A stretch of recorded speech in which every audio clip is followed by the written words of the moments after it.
Homeowner shot defending home from intruder, but soon uncovered hiding disturbing secret of the wife.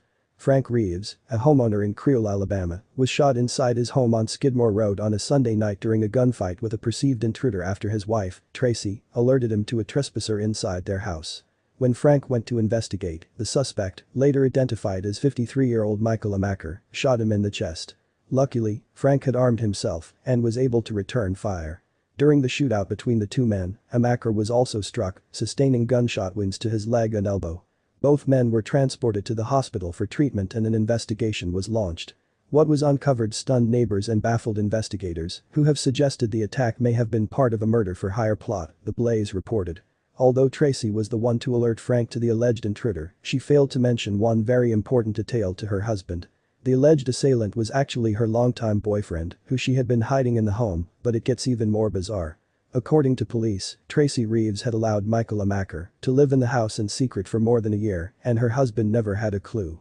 In secret, Tracy routinely delivered meals to her lover, who would stay inside the home for days at a time, according to deputies. Investigators said Amaker would limit his exposure by avoiding trips to the bathroom as evidenced by bottles of urine that were reportedly found in the room where he had been living. Of course, this sounds like something out of a movie, so it's no surprise that the strange crime left both members of the community and law enforcement puzzled. It was just a very odd scene to work, Mobile County Sheriff's Captain Paul Birch admitted. It's something that I haven't seen in 30+ years, he added. I've still yet to figure out how somebody can be staying in your house and you not know it. Neighbors, who said the couple kept to themselves and things were normally quiet, echoed similar sentiments, saying they had never encountered anything quite like this before.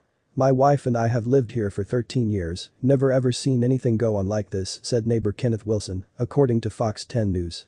We saw them bring out the suspect and also the man that was shot, and they both seemed to be okay, he added. They weren't saying much, in fact, the suspect did not say a word, it looked like he was way out of it.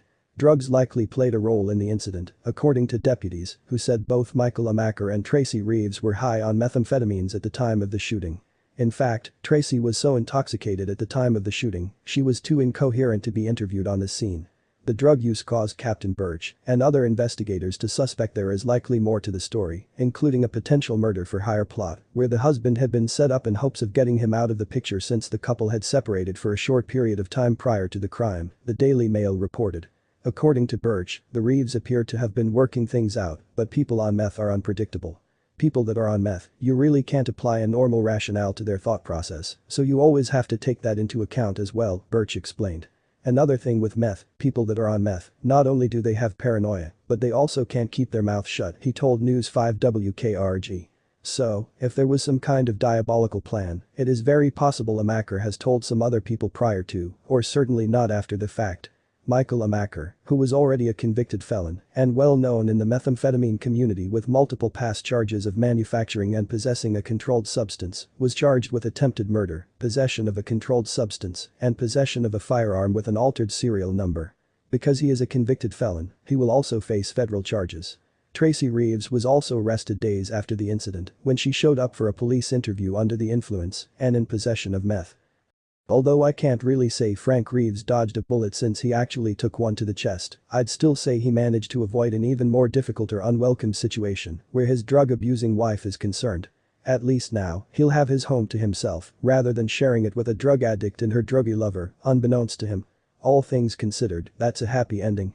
We also have to give props to the Second Amendment, a right Frank Reeves exercised, allowing him to return fire, possibly saving his life. This story might not have had the happiest of endings, but it could definitely have been so much worse if this unsuspecting husband wasn't prepared to defend himself. For that, we are thankful, and we bet Frank is too.